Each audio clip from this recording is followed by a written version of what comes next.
Hello, my name is Ray Hughes, and I am the interviewer for the Veterans History Project from Washington, D.C., and also for the Cincinnati Hamilton County Public Library. Along with Brian Powers, we have the honor and privilege today to interview World War II veteran Homer Vogt Buescher. And today's date is the 25th day of January 2016. And we're at Mr. Buescher's home in Cincinnati. Right. Homer, if you would, is it all right to call you Homer? Yeah. Most people call me Bush, but Bush? yeah. Well, I'll call you Bush from now Okay, that's fine. on. Bush, where were you born and what was the date of your birth? Okay, I was born in St. Louis, Missouri, November 15, 1920. And we lived there for about, all my relatives, grandparents were in St. Louis, but our family moved to Chicago, Oak Park, Illinois, in about 1924.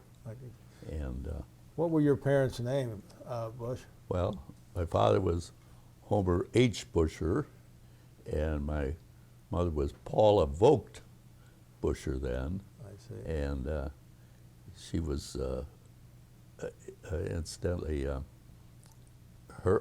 my grandmother was a, what's the German Otto von Bismarck? No, the one current one. Oh, Angela Merkel. Merkel. Well, my grandmother's Carolyn Merkel Vogt. So I don't know if it's a connection, but anyway. We moved then to Oak Park, and that's where I went through grade school, high school, and started college. What high school did you go through there? Oak Park and River Forest Township High School. Okay. Very long name. And so you graduated from high school in Chicago? Yeah, in Oak Park, yeah.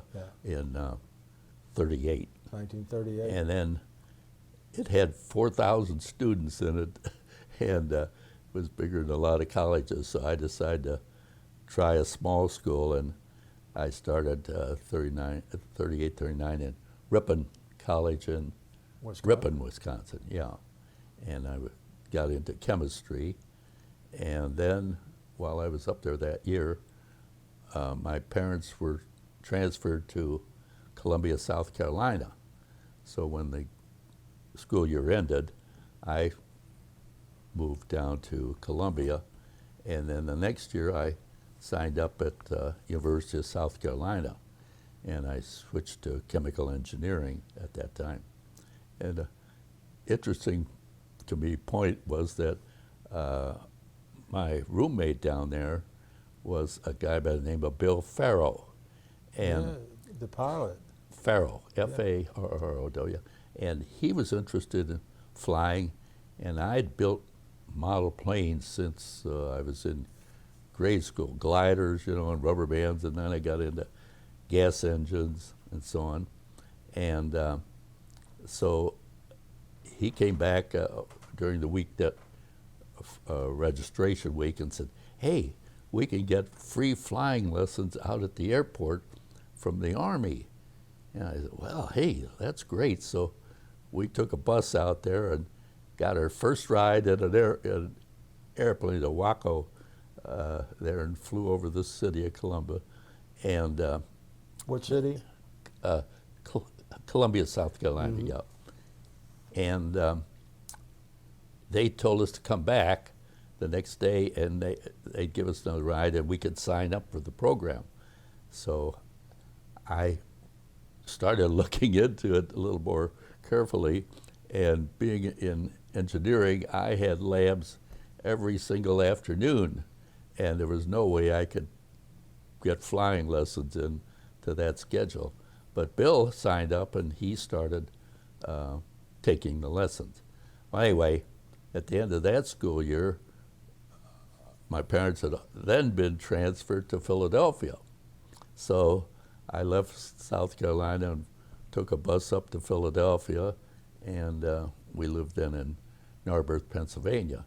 and I had to transfer to the University of Pennsylvania. So that was in, what was it, 40 or something? Yeah.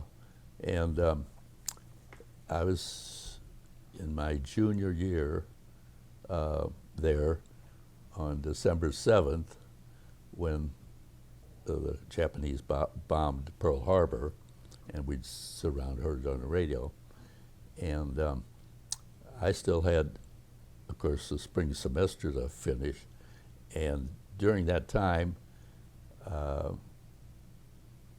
you saw these posters, fly with the Army, or join the Army and stuff. And I said, well, hey, I think I should, I'd like to fly. I'm going to try and get in the Army Air Corps. But I wore glasses just for reading. And I said, not too much chance, probably.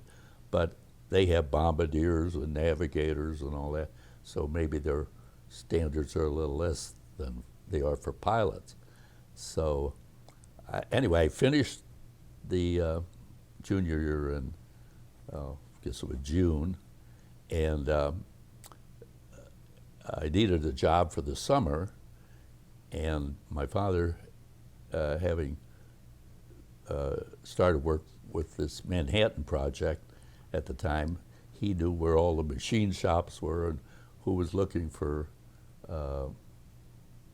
helpers, workers. So he told me to go to Guam Incorporated. And Guam Incorporated, they made chewing gum. And I said, that's funny, but I went out there, and here they had converted a rather large machine shop into war production, and they were producing parts for a Navy plane. The Navy started building a plane called the N3N, and it was a biplane. It looked just like a Stearman biplane, and they were assembling landing gear and things. So right away, I got a job there, and I became a machinist assistant, I guess you'd call it. And then during the summer, as the summer went by, I said, you know, I'm going to drop out of school and see if I can get into the Army Air Corps. So on a Saturday, I borrowed my parents' car, drove into Philadelphia, parked, and started walking down the street to this Army recruiting office. And I see a big sign on the sidewalk that said, "Fly with the Navy."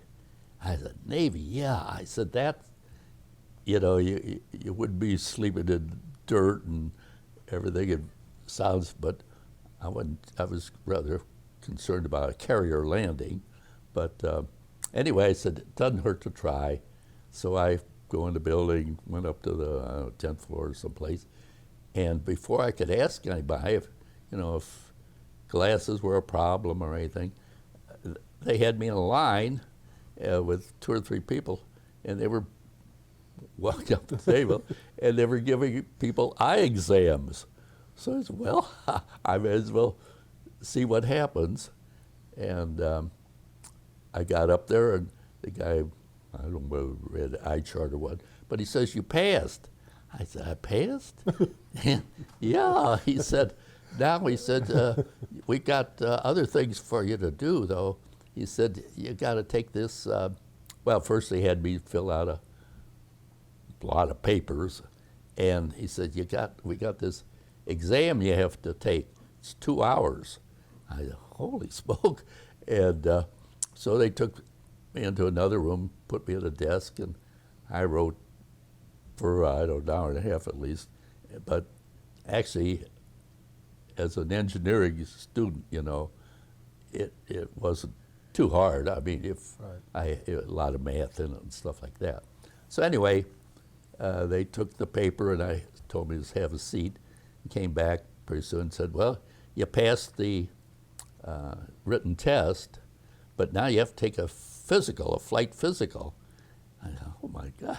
So they take me into this doctor's office, and they had to strip down, and they checked everything and spun you around a chair, and finally, that's over, and they said, well, you almost passed everything, but you're underweight. And I said, oh my God. And they said, you weigh 125 and the minimum's 138. I said, what? And he said, well, you got 3 months to get up to weight. And I said, well, I couldn't gain weight if my life depended on it, really, up to that point. Right. So I go down and get in the car, and I had a ticket for parking along the curb.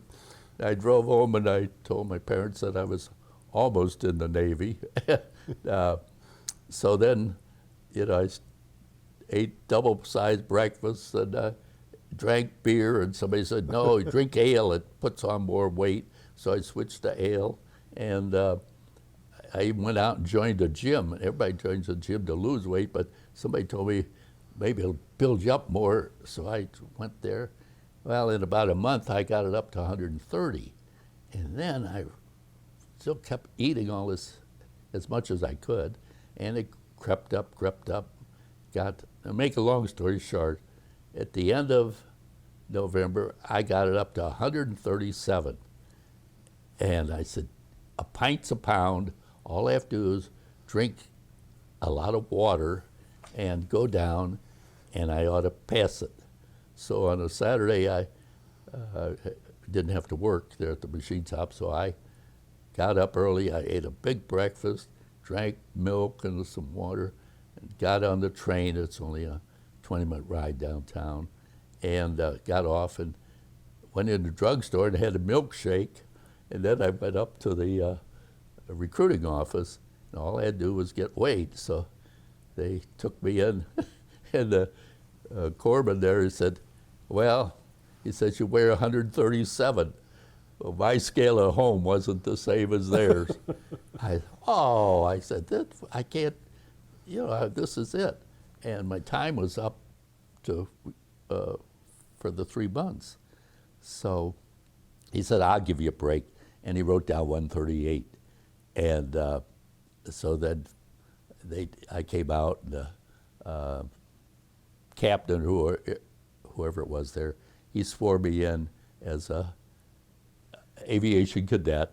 And that was the 11th day of Yeah, December, that was 1942. right. That was it. Okay. And so just about a year after the war started, Right.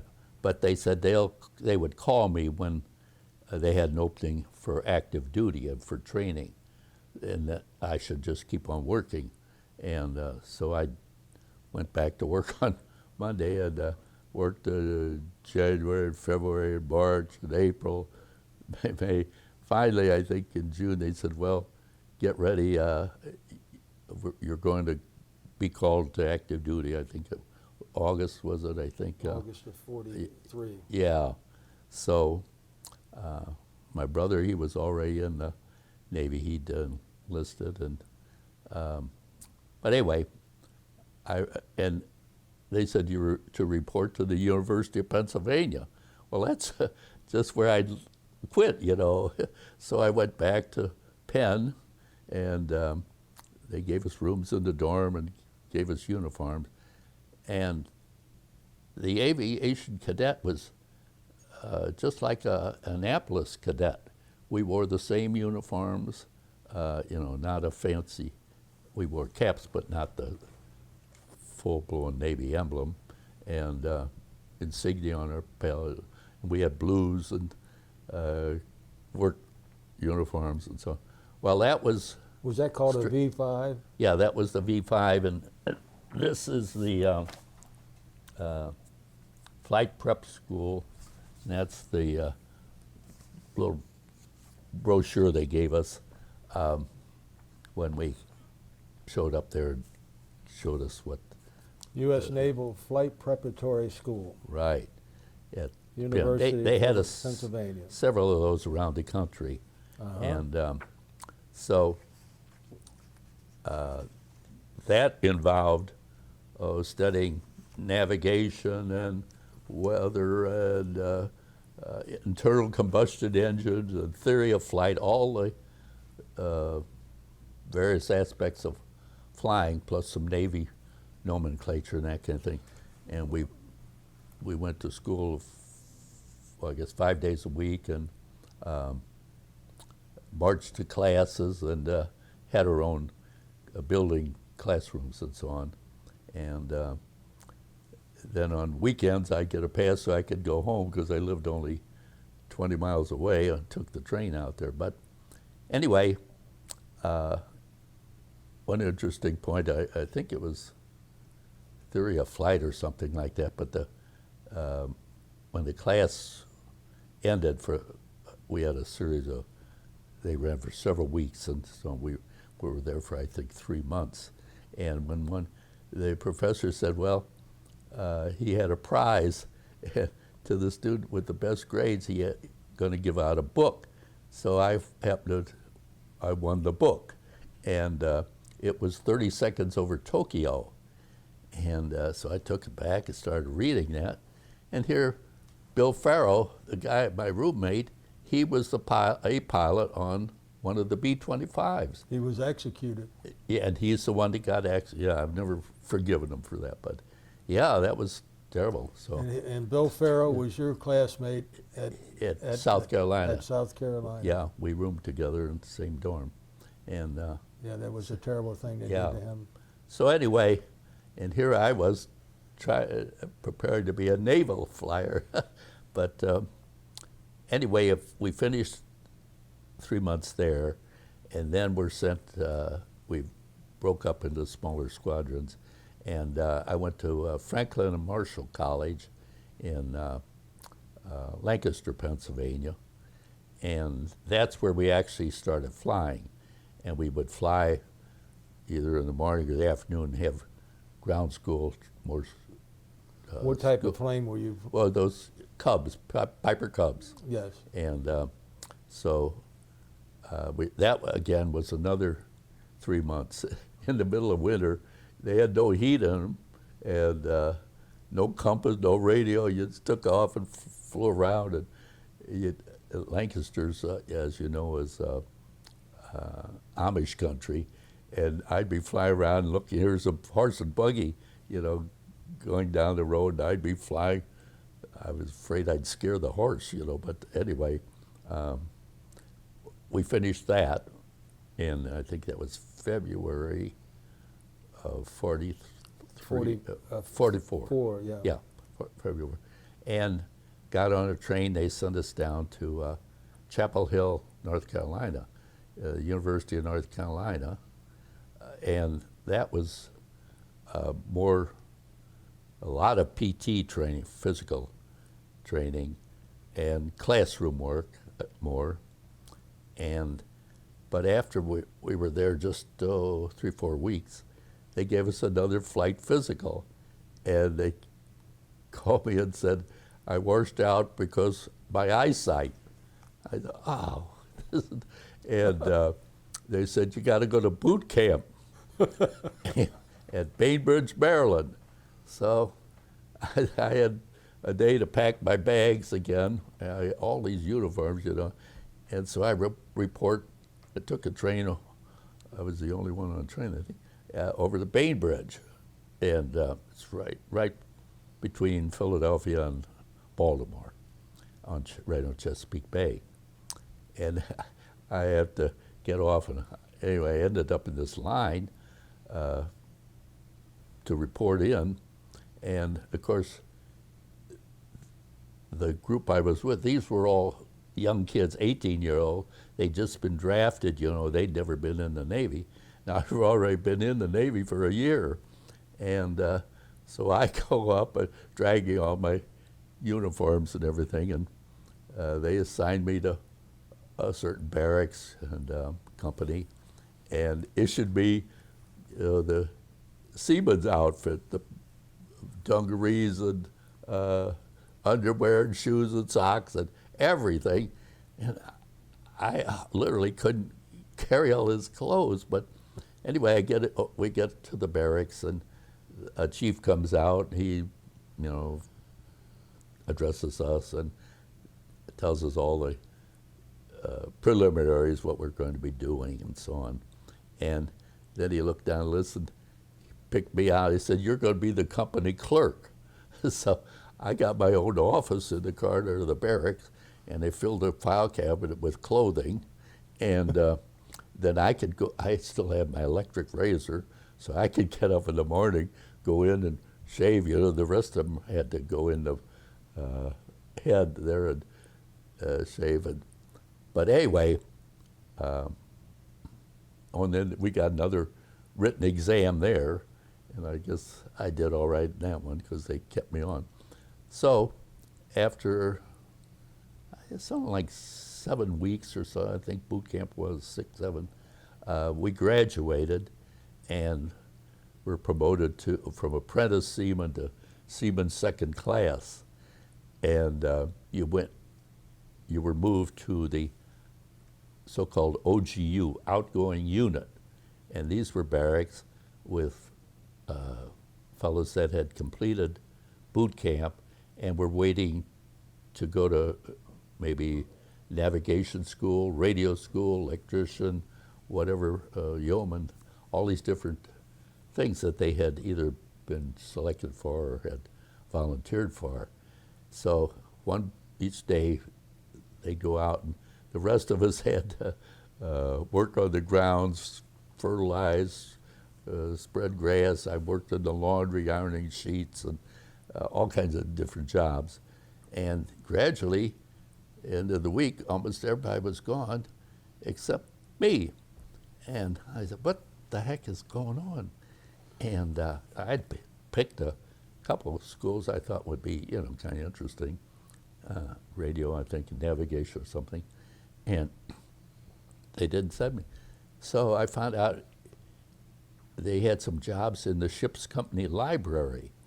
And somebody told me about that. So I went over to the library one morning and talked to the librarian, and she said, yes, I could work there. So instead of going out to, fertilize the lawns and rake leaves or grass and stuff, I just walked over to the library, and then I could have lunch there. The ship's company, that's where the permanent people worked, the ship's company that maintained the base. And then I'd work in the library until about 4 o'clock and go back to my barracks for the evening. And so that work went on for some time. And I went home one weekend. We got passes pretty often. And came back Sunday night, and there's a letter there on my bunk, and it said I should report to the dispersing office Monday morning. So I said okay, or told me so. And Monday morning I walked down and gave my name, and the guy handed me this letter, and I opened it and looked at it, and it said that I was hereby discharged as a seaman second class and to receive a commission as an ensign in the Navy. Well, to this day I haven't figured out how it happened, because everybody else had a college degree, and they were out of V12, and they would report then to officer training school. So anyway, I had finished my junior year, but I didn't have a degree, and so I said, "What is?" He said, "Well, do you want it or don't you?" I said, "Well, I'll take it." And so he said, "You got to go over to the captain's office." So I walk over to the captain's office on the base, and they welcomed me, and he said, "Well, I'll swear you in." So he swore me in as an ensign in the Naval Reserve. And he said, "Now you have to go to the tailor shop and get uniforms." So and I had to get officers' blues, 2 suits of whites. They were khakis. But he said, now the Navy is going into grays too, because the ships are painted gray, and officers would stand out too much in khakis. So now you have grays for sea duty. And of course I don't know, anyway, he says, come back the next day to Taylor tells me. So I said, okay, and I go back to the barracks and or went to the library that day, told him I'd be leaving, and the next, oh, you okay, hon? Yeah, you don't want me to. No, you can lie there. Okay. I'm just telling my stories. But anyway, next morning I go down and I report to Taylor I had changed uniforms then and left there as an officer. And I go back to the outgoing unit barracks, and the chief there, he was kind of a tough guy, and I walked in, I guess he recognized me, but he couldn't believe his eyes, and I said, well, I'll be leaving. I said, I have orders to to the officer indoctrination school. I said, could you have somebody carry my bags up to the train? So anyway, and they gave me, I think, 4 or 5 days leave, and so I went up home and dropped off a lot of that clothing, and that was kind of funny too, because every time I went home I had a different uniform on, and the neighbors, you know, they couldn't quite figure out, because I was a cadet, then I was a seaman with whites, and then I had blues, and then I come back and I'm an officer, and they, I guess they didn't know what the heck, because I'd walk from the train, you know, back to the house. So anyway, that's when I had to report to Fort Schuyler in, was that August?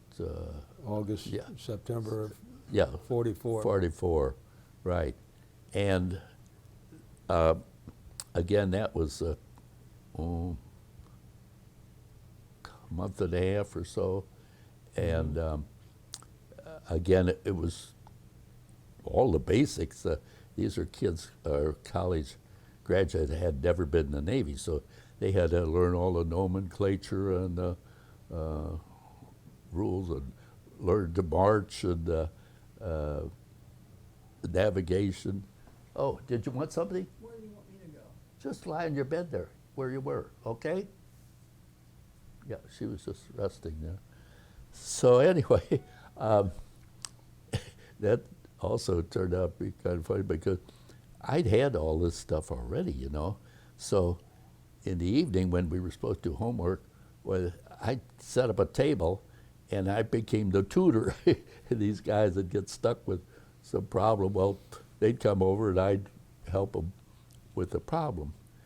Anyway, after about a month and a half, we graduated, and we were asked to put down our choice of duty. Because they were fast, I said PT boats. And well, when we got our assignment after this class was over, I was sent to advanced school there. So I didn't get to move, and I didn't get to go to sea, so I went back to classroom, learning more about the Navy. But the nice thing there was that they had commandeered a bunch of these beautiful yachts. This was, this, I should mention, this school at Fort Schuyler is just north of New York City. And it's on a point there that stuck out into Long Island Sound. And so the Navy took over these yachts, and then we would train on them. And they'd put maybe 4 or 5 of us on a yacht, and we'd spend a day sailing up and down Long Island Sound and learning to, you know, dock at a dock and stuff, bring it in, and all the various parts of seamanship, and come back to barracks at night. So that was pretty good duty. And so after another, well, total of 3 months, I guess, I graduated from the advanced school and got orders, I thought, to sea. No, they sent me to Miami, Florida for more small craft training. What's NTS mean? Did I say NTS? Or That's what you have here, December. Oh, yeah, In Naval Miami. Training School. Okay. Yeah, in Miami, Florida.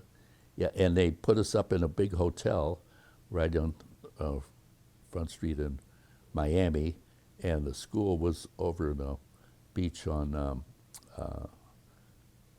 in Miami Beach. So we'd go over there, and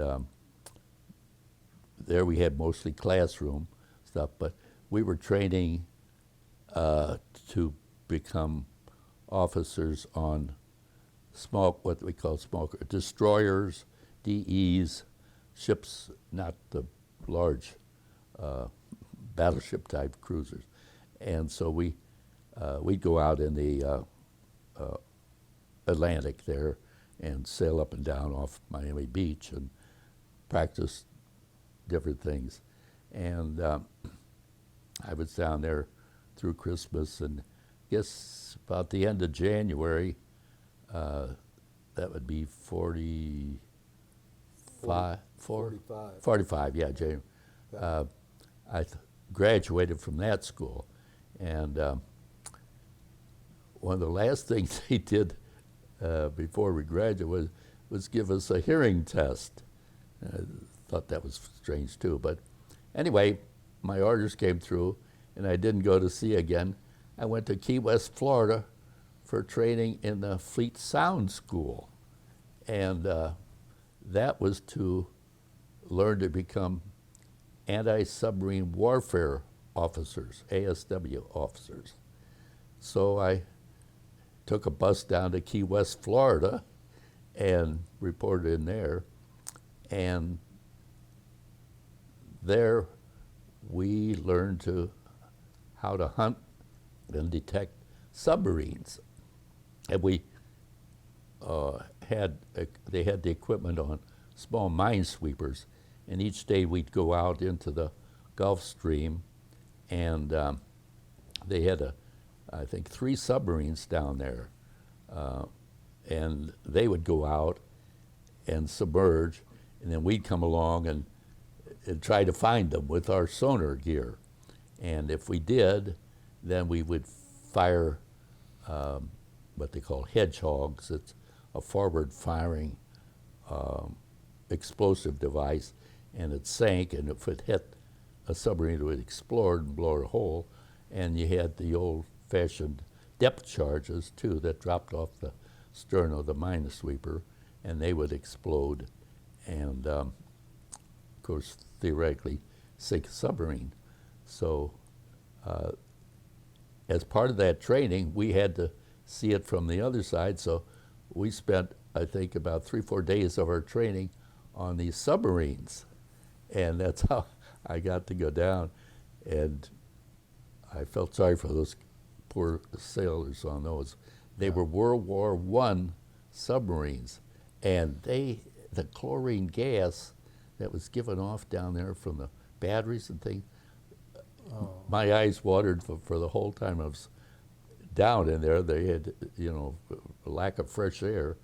But anyway, that's how we spent a day in learning the evasive tactics of the submarines. And so finally, I graduated from that school also and had orders to the Pacific. And I think I got a week or 2 leave, and then then I had to get out there. I was to fly out, and these were the early days of flying, so I had to take a train from Philadelphia to New York and go to was it Idlewild? I think the first airport they had up there, the big one, and I got on I believe it was a Boeing transport, and 23 hours later we landed in San Francisco. It took 23 hours to fly across the United States. We went from New York to Chicago to Omaha to Salt Lake City and through the mountains. It flew, through the mountain, not over the mountains, and finally landed in San Francisco, and we were there for about a week, I guess, and finally got orders to board a troop transport. So we went down to San Diego, got on board that, and it took 3-4 days to go to end up in Hawaii. And when we got there, reported into the, they call it ComDes PAC, Commander Destroyers Pacific. And that's where we found out what actual ship we would go onto. And I got the DE-8, the Steel, and it was somewhere in the Pacific. Steel? was the name? Steele, S-T-E-E-L-E, right? They were named after Navy personnel that had been killed in the war, and this was a Destroyer? destroyer escort. This was Destroyer DE, escort. yeah, destroyer escort, and so then I had to pick up I was put on board another DE that was heading out to Eniwetok. So I rode as a passenger. Well, it took several days, I don't know, 3-4 days, I guess. And we got to Eniwetok, and my ship still wasn't there, but they said I'd have to fly to Kwajalein, I think it was. So I spent the night there and then got on board a Navy, Constellation, one of those sea, what do you call it? PBY? PBY, yeah. And I got a ride, wasn't too long, 4 or 5 hours, over to Kwajalein, and finally got to my ship, the Steel. And I reported on board there in, well, April, I think it was.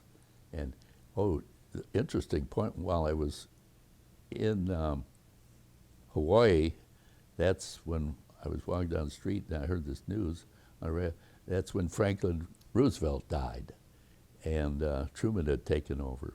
And so that's the first time we'd known, of course, about that. Anyway, I reported to the Steel and was assigned, took over as ASW officer on that ship, and then What they does that mean, ASW? anti-submarine warfare, yeah. Okay.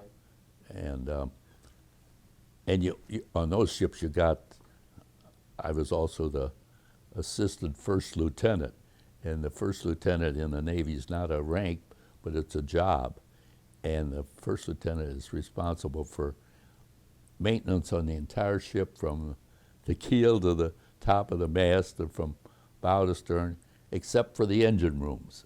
So you have to have them cleaned, painted, decks chipped, keep the whaleboat going, and you're the maintenance officer for the ship is what it amounts to. So that was an interesting job, and when we were underway, our primary job was to escort convoys. So we would leave Kwajalein maybe with a couple of transport ships and take them to so-and-so, some other island, and they'd wait for another assignment. But the Steel itself, it was built in May, launched in May 43 and in Boston Navy Yard, and it was the second one assigned out to the Pacific. And by the time, it went from the South Pacific, where all the battles were. They were doing escort duties down there for ammunition ships and everything. They actually got down to Australia for a week's rest and recreation, and then worked north as the battles, came up, and still doing mostly, some anti-submarine. It was anti-submarine search business, and so when I got on board, we were still doing that for a while. Went down to Peleliu and so on, and Ulithi, and I guess it was probably June, July. We were in Guam, and they reassigned us to Commander Submarines, ComSubPac, Commander Submarines Pacific. And Guam was a submarine base, and the subs would leave there and go on patrol to Japan, and they'd spend about a month out there, 30 days, and come back, and then they had to, they got some recreation and time off and had to resupply the ship and so on. And as because our ship was attached there, we did training of submarines. In other words, we'd go out and then they'd also leave with us, and they'd made like practice or submarine runs or approaches on our ship, pretending we were the enemy, and they'd fire a practice torpedo, and luckily they would go under us instead of hitting us, but our ship's skin was only 3/16 of an inch thick, I think. And so anyway, they always missed us, but we'd train them, and then they'd send us out also on rescue assignment for the B-29s that were bombing Japan, and we could see them on our radar, the B-29s, and they'd leave whole, 10 or 12 of them, but we would be stationed. They stationed ships along the flight path of the B-29s in case one of them had engine trouble or was shot, and had to land in the ocean. We were there to try to pick up the survivors, and so we got some of that duty. And then in the morning, the sky would be, the radar screen would be clouded with these B-29s coming back to Guam. They left Guam, Saipan, Tinian. But anyway, that was our duty until the bomb dropped and the war finally ended. We had already received our assignment for the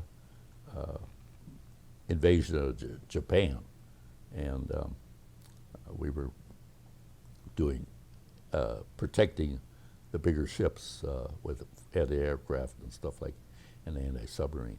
That's what we would have been doing, but lo and behold, we were very happy to hear about the bomb, and it's the best thing as far as I'm concerned that ever fell out of the sky. And so we still remained in Guam until, I guess it was October, I think. And we got orders back to the States very quickly because the Steel had been out there so long, it was scheduled for an overhaul. And so it needed the work. And so we took on, I think, about 50 Marines that were scheduled to return to the States. And they thought they were in heaven, but they had to sleep on the deck. We didn't have enough bunks or anything, but they'd stand up on the bridge at night and tell us all these stories about these invasions that they had been in and stuff like that.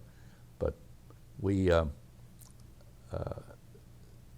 went first to Hawaii, and then spent a few days there, and then headed into the couple of days into the United States. And the second day out of Hawaii, I think the temperature got down into the 60s, 70s at night, and we were freezing.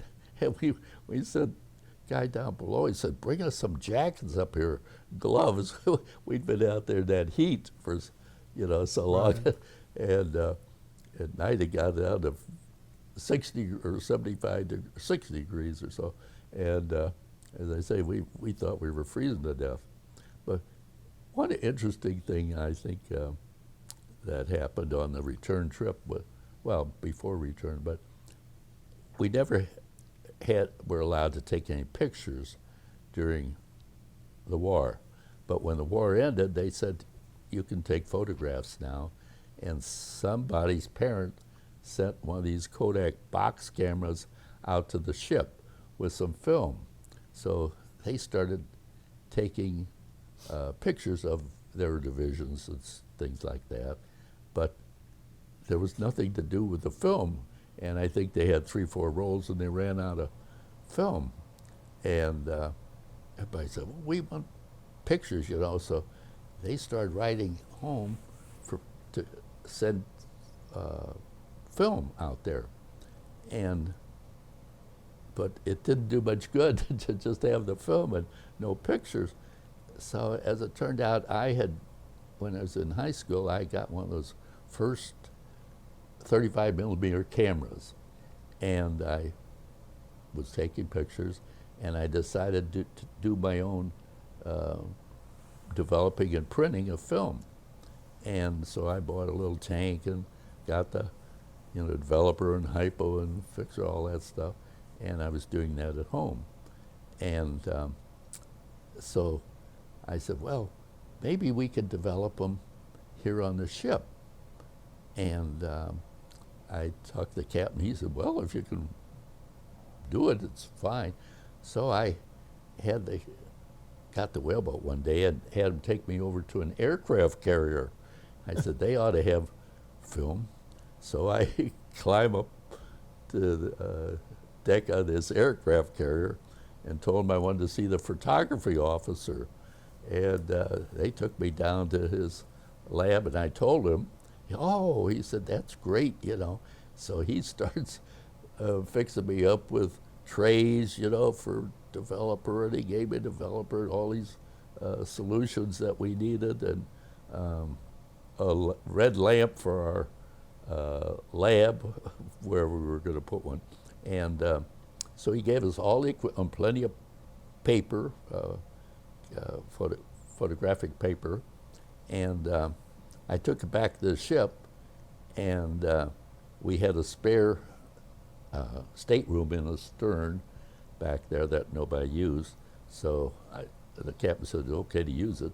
So I had two fellas in my division that were interested in it, and so the three of us set up our lab back there in the stateroom, and we had the shop build us a little contact printer. You know, you'd put a light bulb in the bottom and a switch on it and plate on the top, and we couldn't enlarge anything, but we could make contact prints.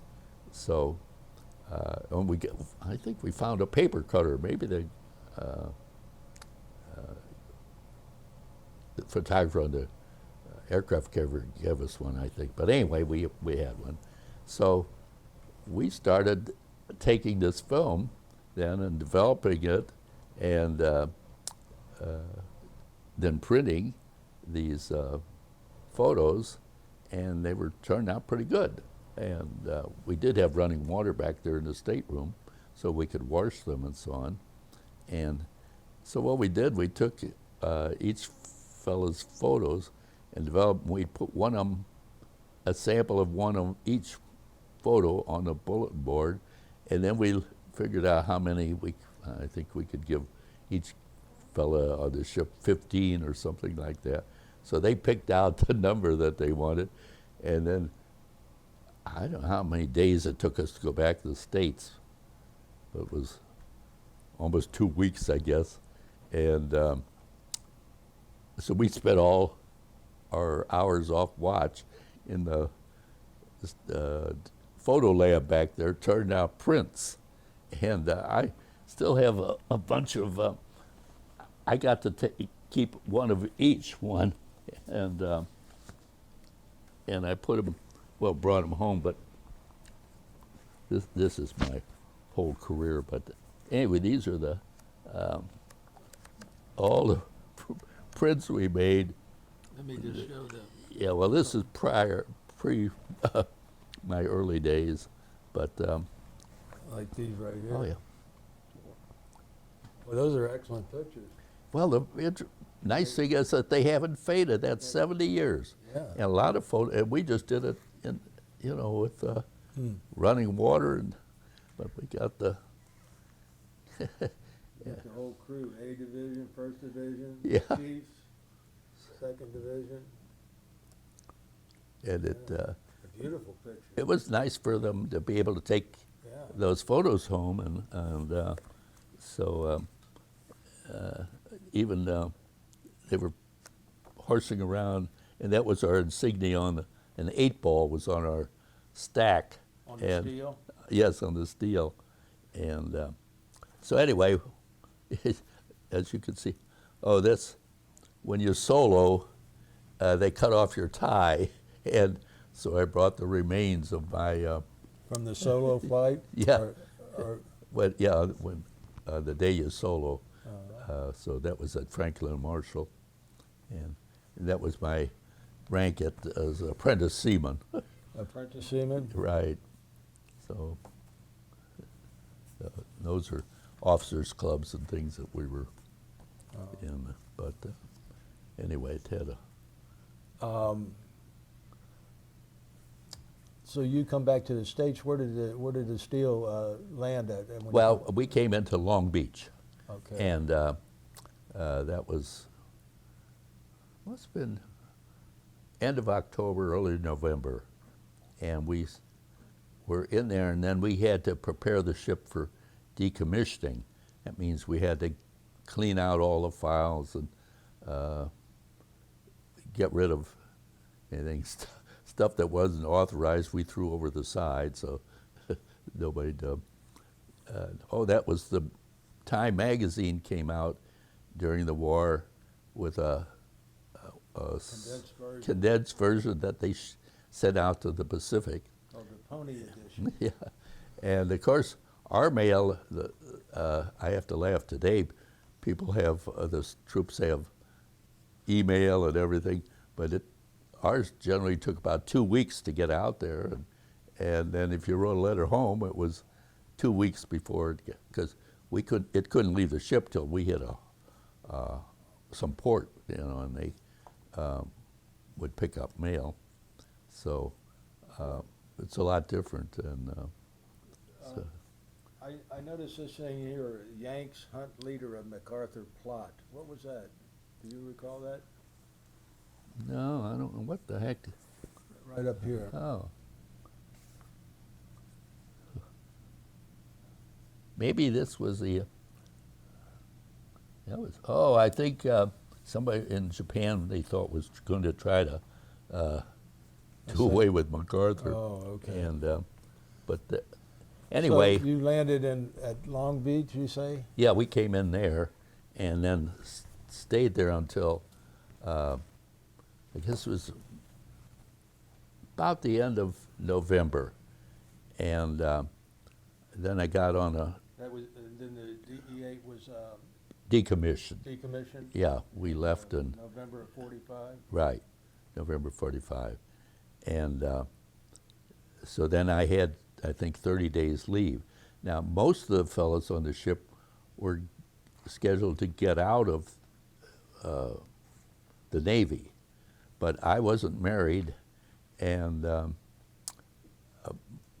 lot of them were, or I guess they got more credit too when they were at sea, and I was in school all the time, so I didn't have enough points to get out, and I had orders then to report to the USS Muir on January 1st of 46, and it was in Brooklyn Navy Yard. So I went home and had Christmas and enjoyed that. And then on just before New Year's, I had to get the train up to New York, only half-hour ride, and I reported into the Muir there at Brooklyn Navy Yard, and we got underway the next morning. Was the Muir a destroyer? DE, just like a little more. Ours was the fourth one ever built, so it was a British designed DE, and then the U.S. made modifications, and the Muir was a 770, so it was 700 DEs after that were built, yeah. And I think they eventually ended up with about 1,000 of them or something. But anyway, we went, I think our first trip went down to Norfolk, and then we went up to Casco Bay, Maine, and we sailed up, and Casco Bay was interesting because the tide was 8 feet. And again, I was in charge of the deck crew, so I had to keep the sailors on duty all night, either taking in line as we sank, or taking in as we came up and letting out line. And they had to raise the gangplank from the main deck up to the second deck because the height changed so much. And trying to bring a ship in with a tide like that along a dock is, well, that was the captain's job, but it's a real challenge. But anyway, making a long story short, we had various assignments there along the coast, and then finally in, when was that? We went to Key West. Did I put that down? I don't have the dates. Oh, well, it was probably in May. We had ours to go down to Key West, Florida, and we were attached to the Navy Development Forces, and we didn't know it right away, but we found out they were developing the sonar buoy, and I don't know if you're familiar with those, but anyway, that's a listening device that they can drop in the ocean, and it floats around and listens primarily for submarines, and they still use that type of thing today, I believe. Anyway, at that point, they had not been developed, so we went down to Key West, and we had a small group. We had our ship, the DE-8, which was equipped with radar, aerial radar, aircraft radar, and sonar. And we had a submarine assigned to us, and a LST, landing ship tank. And each morning, we'd leave the harbor at Key West, go out in the Gulf Stream, and the submarine would submerge and make a run. We'd stand off to the side with sonar, and on the LST, they carried a small helicopter, and he had the sonar buoy. So the helicopter would take off, fly over, and drop down and immerse the sonar buoy in the water and listen to see if he could detect the submarine. The screws on the submarine make quite a bit of water noise underwater, and he was listening for that. And we could plot the flight of the helicopter. We didn't know where the sub was right away. Well, frequently we could pick him up because with our sonar, I guess that was the idea. And when he had the contact, we could mark the position of both of them so they'd know at what distance the sonar buoy had picked up the sound of the submarine. Mm-hmm. So, and we did that for, quite a few days. And it came to kind of a sudden halt when, I was supposed to be the photography officer, and I was to record the various aspects, the helicopter flight, the LST, what they were doing and what we were doing on our own ship. So on this particular morning, I had to get this video of the helicopter taking off from the airport and flying out. And then I was supposed to be on the LST to show them landing on the LST. So I went over to the airport. He took off, and he wanted to know if I wanted to ride out with him. I said, well, I can't because I had a speedboat out there waiting for me to take me to the LST. So I said, I got to get out to the LST. So I head right over to the dock, get on the boat, and he takes me out there, and I climb up on the LST, and I'm taking, and here comes the helicopter then, and I couldn't believe it, but he's dropping down, you know, to come in, and he's alongside. Well, he dropped down a little too far, and the LST, which has a pretty high freeboard, cut off the wind. With that, the helicopter fell into the water, and they had prepared for it by tying a large life raft underneath it. It was quite a small, just 2-passenger helicopter, but that enabled it to float for a little while, and the pilot jumps out, and they threw him a life ring, and they hauled him on board. The helicopter sank, and we threw a marker buoy over where it went down, but that was the end of our development project. I guess it went from there because Sonobuoys were developed, and from there we were ordered up to Rhode Island, Newport, and for overhaul, and we went in there, and that's when I finally had enough points, and I was sent back to Philadelphia to be discharged from the Navy, and not from active duty, but I was still in the reserves. And so this is where my Navy career kind of ended, but as I said, then I had to scrounge around. That was August of '46. Yeah, and I had to finish college, and Penn didn't have, I wanted to switch to industrial engineering after experiencing various things instead of chemical. They didn't have it, but I was able to get into Penn State. So I reported up there in end of August to Penn State, and I had to spend a year and a half up there, and I finally got a degree. And then I had to get a job, and I interviewed a number of companies, and I took a job with Procter & Gamble, and they started me in Baltimore, Maryland. And that was in January '48. And I worked there at various jobs, and met my wife there, and then we were scheduled to get married in October of 1951.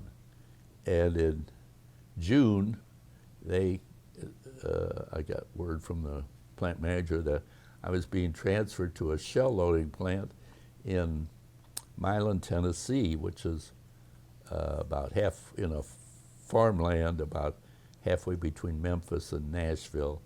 And so she had to change the wedding date, all that. We had to get married. We got married in August 4th of '51, and our honeymoon was to drive down to Milan, Tennessee, and we reported in there, and we got a house on the base, and I started working there as a manager.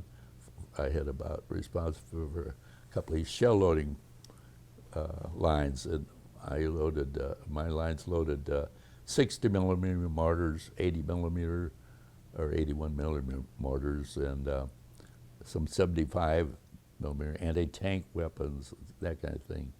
And we also assembled fuses there that went on to all these rounds. We had 10, 12,000 people working down there, and it ran around the clock pretty much, and it was interesting. You were shipping these. We'd ship them over to Korea. And we set quality records and safety records down there. And but anyway, that P&G operated that until I guess it was about '60. But I left there in '54, came back to Procter & Gamble, and I was sent out to Iowa City to start up a plant out there, and I went on from different jobs in engineering from there. What rank did you attain? Oh, well, that was funny, yeah. As I say, I was commissioned as an ensign down at Bainbridge. And then I guess I was out on the Steel, or, no, I just reported aboard the Muir, and I got a promotion to Lieutenant JG. So I took that. And, while I was on the Muir, they set out a notice in the Navy that you could apply for transfer to the regular Navy instead of the reserve. And at that time, I didn't have a degree or anything. I said, well, maybe I ought to think about that. So I talked to Captain. He said, well, put it in and see. So I applied for transfer to the regular Navy, and I didn't hear anything. So I went, as I say, went on, got my, reported up to Penn State, and while I was up there, that I got a notice I was promoted to a lieutenant in the Navy, but I didn't accept it because I said, I'm not gonna, I decided not to go in the, but the appointment did come through, or all I had to do was accept it, and I would have been in the regular Navy. And I've always wondered what would have happened. I wouldn't have been in Procter & Gamble. Who knows where I would have been. But anyway, I turned that down, and I didn't accept the lieutenant. You said you got, was it August 4th you got married? Yes. And what is your wife's name? Oh, Adelaide. Adelaide Butterhoff, she was. I Yeah. see. So And how many children did you have? we have 3, and And what are we- their names? well, there's Thomas and Joan and Bill. And Tom was born down at the Arsenal, when we were at the Arsenal in Milan. What was that arsenal called? Well, it was did it have called an official name? Well, it started off as Wolf Creek Ordnance Works. When it was, or did I mention it? It was being built for the British, and I didn't put No, that near. what is that?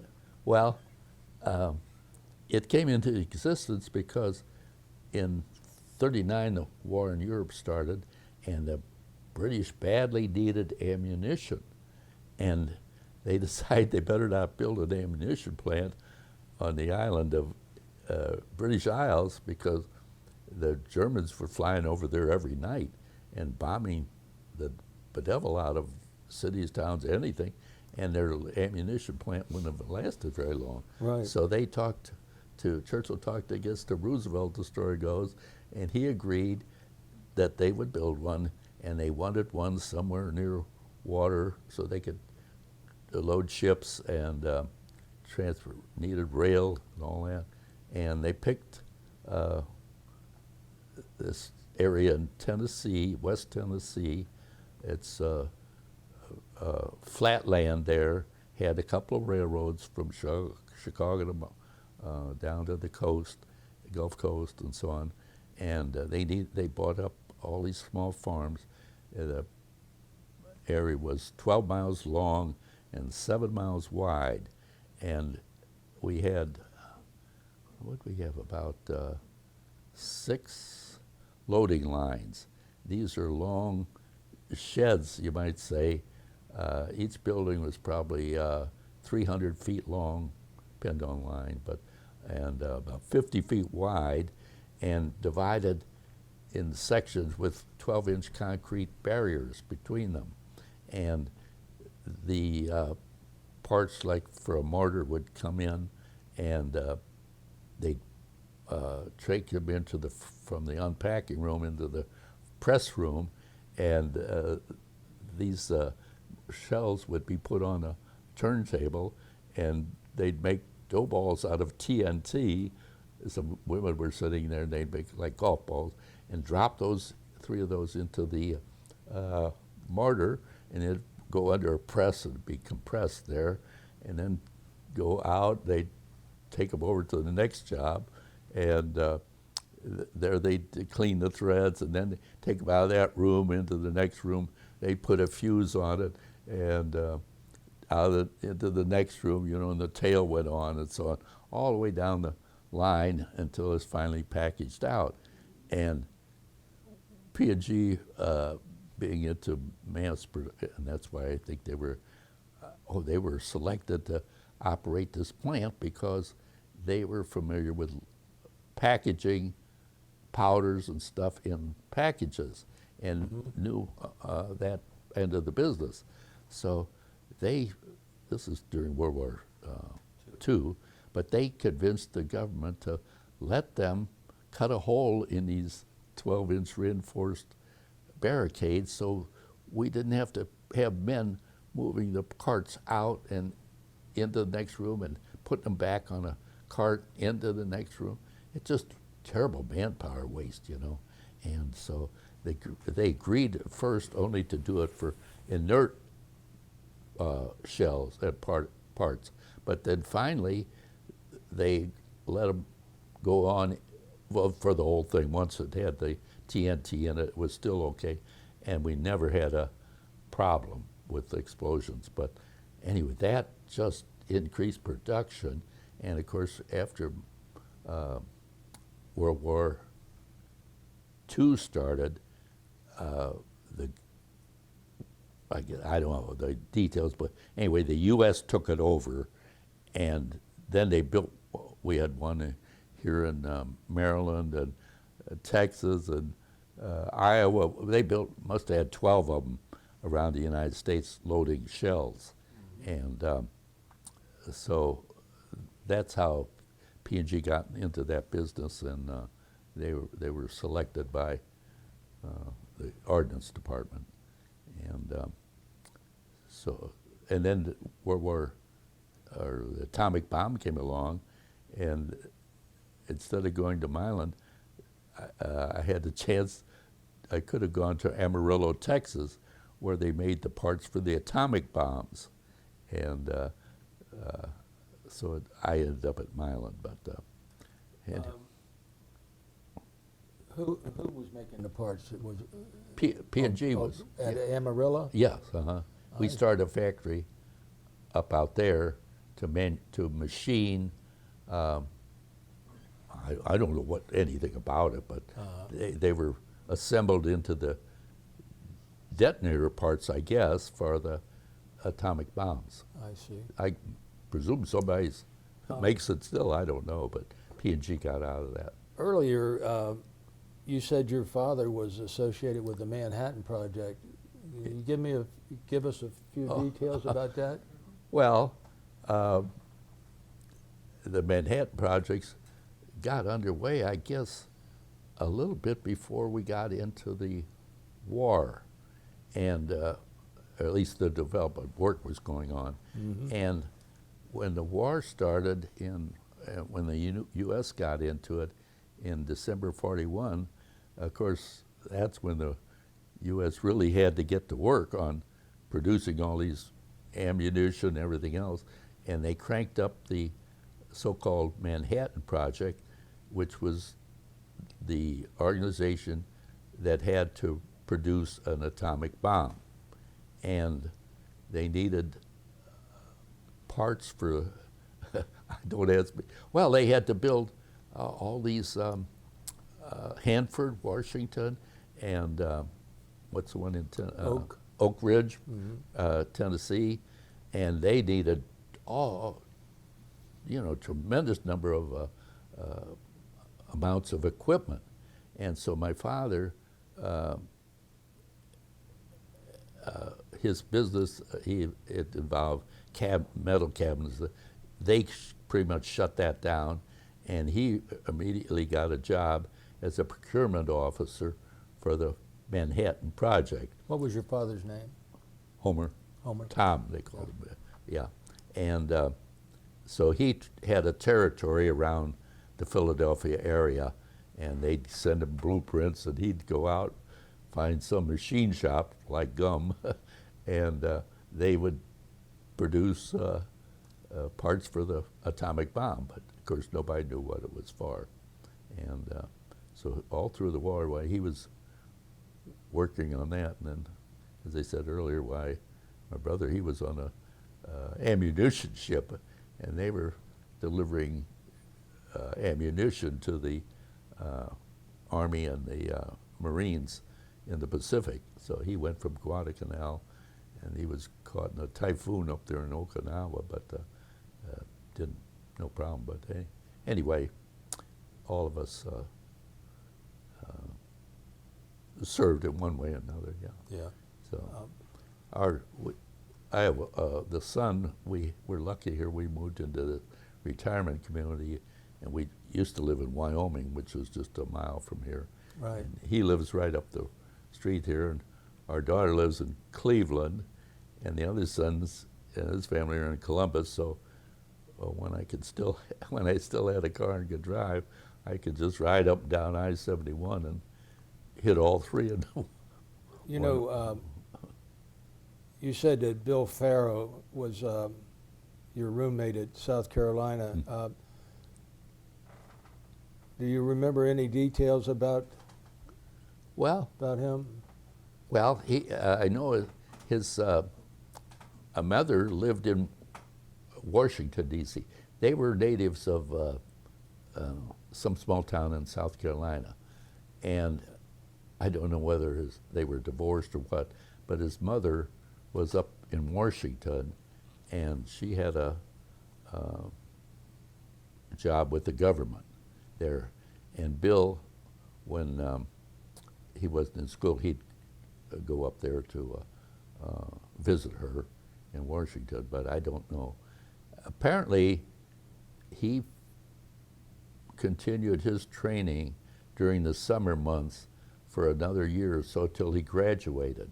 At Columbia? At University of South Carolina, yeah. And he would take his flight training over at Columbia Air Base? Oh yeah, I think that's where it was, or he may have gone to a larger field.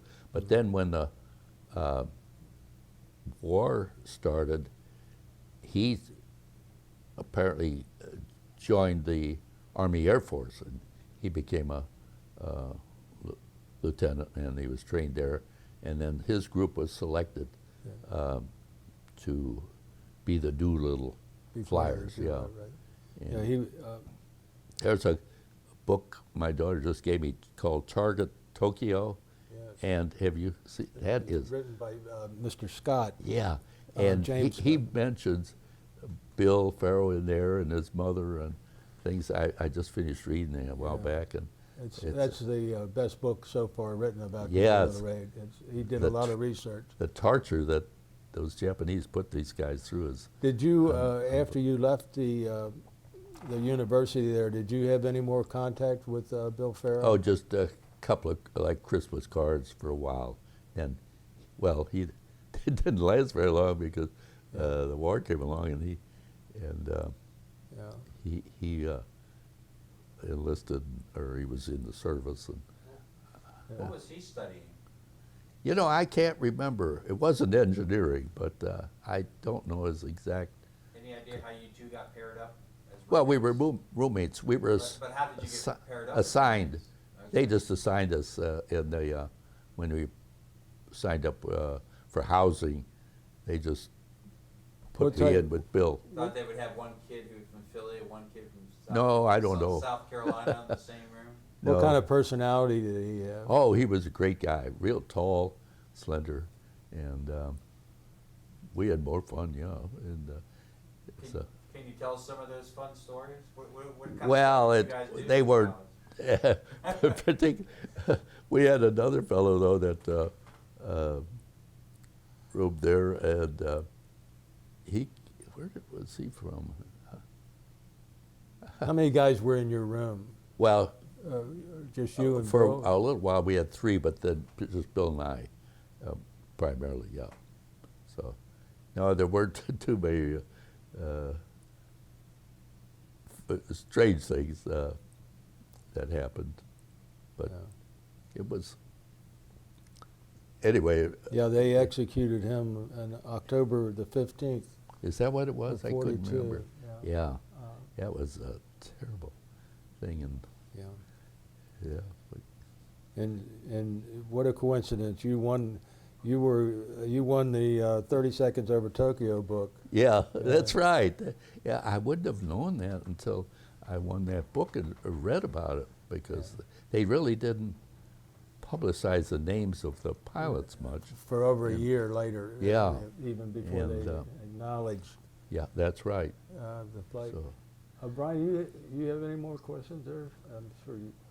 Well, yeah, I had a question. You mentioned when you got out that you were interested, or originally you were interested in chemical engineering, but then you thought about switching to industrial engineering, and you said they were for some reason Well- experience, and I was wondering what that was. Was that your military experience changed? well, your mind? part of that, yeah. One day I had a variety of jobs, like on the ship. Then I started down at Milan Arsenal, and I was a production manager for a division, and the personnel manager had a heart attack, so they transferred me, and I became the personnel manager for the Arsenal, and I hadn't done that before, but talk about changes, see, and then after several months, a year or about, he came back to work, and P&G had gotten a contract to study the packaging of ammunition inert parts, the metal parts, the casings and all that. And so I became a packaging engineer and worked on this project. One of the problems is that we'd get parts from 5 different outfits making maybe nose cones for fuses. And each one packaged them differently. And some were so heavy you could hardly lift them. Others would be much smaller packages, but you had so many more of them. And so one time you'd need men on the job, then perhaps you could use women because they were light, but you needed 3 women instead of 1 man because the packages were so small. So finally somebody got a bright idea, why don't we standardize parts packaging? So I and another manager down there, and they gave us a couple of assistants, we went around to all these arsenals, Lone Star and here in Ohio, I can't remember, anyway, Iowa and so on, and observed their operations, and then came back and tried to design a standard pack. The bad part about that is, as I say, these arsenals are located outside of any town. So you take a train, to Memphis and you go into Maryland, to Iowa, you were out, it would stop in the boondocks somewhere at 2 a.m. See, they got to the big cities in the morning or in the evening, but we'd have to get off in the middle of the night and go find a hotel and then get back on and try to get back at the end of the week to Milan. So that was another interesting job I got. And P&G, I started there while I was doing chemical engineering type of thing and soap production, and then they sent us to Milan, and that was more, you might say, it didn't have anything to do with chemicals, and more the industrial engineering type assembly things. And then we started up the Iowa City plant, and I was in charge of the production of the product, the dentifrice and the shampoos. And then they made me personnel manager out there, so I had that. I came to Cincinnati, and I got involved with computers. P&G had one of the first big IBM computers down there. It was in the ground floor of the their new building down there, not the tower. But anyway, so I had all these, and then I became their human factors engineer. And I traveled to Europe and South America and to the Philippines and all over training plant personnel in ergonomics or human factors.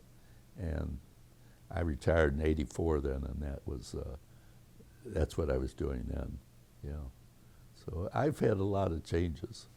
Did you, since you were over in the Philippines, did you ever make it back to anywhere that you were when you were in the military, like over in Guam or anything? Oh, no. We didn't get ashore very often. Guam was about the only place you could go ashore, or Ulithi, if they had an officers club, and you'd go over for an hour. But the Navy. What was Ulithi? Oh, that was a huge anchorage, and which meant, you know, all these little islands surrounded, connected sort of with reefs, and it was very big. And that was the assembling point for the invasion of Japan. And they had aircraft carriers, and I had a picture. Anyway, one picture showed the ships in there. Battleships, cruisers, destroy everything under the sun was in that harbor at Ulithi. And if the war had gone on, why, they'd have taken off from there. They had them also in Saipan and Taiwan, but that was the main assembling point for, as far as I know, I haven't heard of anything else, because it was close enough to, it was in the area of Okinawa and that kind of down there, yeah. Do you remember where you were or what you were doing when you heard about the atomic bomb? Well, I was on the ship. We got just a radio message. We were out. We were tied up, I guess, that day. Yeah, we weren't at sea because we'd go out for short patrols with the subs, and so we were still in the harbor, and the word spread by radio from somebody in Guam, I guess, got the message from the States, and of course everybody hooped and hollered, but our main interest was that we weren't going to go to Japan, or we didn't. The war was, maybe you go there, but the war wouldn't have continued. So. Did you, when you heard about it, did it seem kind of like science fiction, like a bomb that could? Oh, that's nobody knew anything about it, you know. And out there we had less news, you know. You didn't have newspapers or anything, and we really didn't know what the hell it was. But I guess we were just glad it dropped whatever it was, and so that, yeah. There was a little a Navy publication that came out, I guess maybe monthly. It had news on different types of ships and things.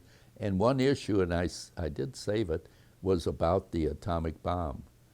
But this was before anybody knew. There was no hydrogen bomb and so on. But how much later did you find out your dad's involvement with the Manhattan project? Well, not until I guess I got out. It didn't even, I never heard that name even. Right, but I was wondering how much longer after the war did your well, dad tell you that? And how he, did you find that out? Oh yeah, I guess he found out what he was doing after the war, you know. And then he said, oh, you know, I was working on that. Yeah, but I guess that was, at least 6 months. I don't know when they first really published the information that it was the Manhattan Project. So it took a while, you know. Did you go ashore on Guam? Oh yeah. Did you remember Well, that village? one thing I went on the, but I was also the recreation officer, and my job was to reserve the ball diamond so our team could go over and play baseball, and I got Johnny Vandermeer's signature. Oh. I did. even realize at the time, but this was, I think, on the end of Weetok, and we were in there for a couple days, so the kids, fellas wanted to play ball, so I took the boat over and went over to the Diamond and made a reservation, and the guy, oh, it's in my book there, and someplace, and it's, where did I put, oh, it's in there, in the back, I think, and I, hardly looked at that stuff, but yeah, let's see. And you saw And I see, Johnny Vandermeer yeah, on either and week? and I thought, gosh, how do I know him? He wasn't. Yeah, that was our stationary here. That's the 8-ball. But where is it? Oh, I swear. I don't know. Oh, one thing. So what do you do, sign He just signed it's just a slip of paper, but for the... anyway, I signed it here somewhere. Or I've put it in here, but I don't know where. That isn't it there. No, those are. What did I? Well, I had a quick question. You mentioned the 8-ball. Was there a reason why they had that as their symbol, the USS Steel? Oh, it's everybody talks. You're being behind the 8-ball. It's a bad spot to be. So we said we were the DE-8, so we were the 8-ball, and they had this guy on the ship who was a kind of a cartoonist. So he got up there and painted a big 8-ball for us on there. Yeah, so that was. So anywho, that was. Did you ever have to rescue any of the D-29s? No, very few of those ever came down. They were hard to hit, and this was our. This was a little publication that we got on at Franklin and Marshall College, and then this was the one from. Did I show you this? It was a Fort Schuyler. They gave that to you as you came in, and The change of uniform complex? yeah. Let's see. Oh, there was. Besides Bill Pharaoh and Johnny Vandermeer, did you Oh, meet let me see that. any other No, people of note while you were in the military? no, not the. No, nobody of Like the any general important. writer? No, but one thing I might mention this to you. I didn't realize this, but apparently, getting into the V5, the naval training, was, I guess, a lot tougher than I realized, and they didn't take many people. And I just found that last summer when I was packing up to move here, but this naval, what was he, a commander or whatever, he sent this letter to my parents congratulating them on the fact that they had raised such a good child. Mm-hmm. And I think, I got to thinking about that, the Navy was losing at least 50% of the pilots in these original battles. And I think they sent this to the parents to make them feel good when their son didn't come home. So I was going with a girl at the time when I decided to enlist, and she had ideas of getting married. And I said, too much chance of you being a widow, so we didn't. We broke it off, and so anyway, yeah, that. Did you ever keep in touch with anybody you served with? Oh, yeah. Well, yeah. Oh, in fact, we're still in touch. I forgot about that, but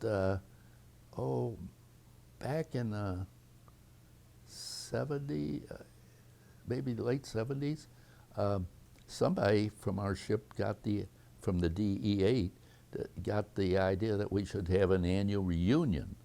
So he sent letters out to all the people he had addresses for, and I got one, and he said we were going to meet in Colorado, and so Adelaide and I signed up, and we drove out there to Colorado, and we'd meet for a weekend out there, so we knew, you know, we'd see a whole bunch of the officers and crew, just the farmers' mate, everybody, and we'd get about 50 guys out there. The crew on the DE was about 200, and but then the next year, I don't know, we went to Texas, and we met in New England, and we'd move it all to Jackson, Mississippi, and but gradually the group got smaller and smaller, and it's down to 3 of us now, four of us maybe, and Dave Stuntz, who was on the DE-8 with us, he and I don't know, became pretty close friends and kept in touch, and we'd meet at these reunions, and his wife died though, but he remarried, but anyway, he started this email group or whatever, and he'd send out, people would send him messages as to what they were doing and what their status was and so on, and he'd pass that on to the group. But he became, he's in a nurse or retirement home too,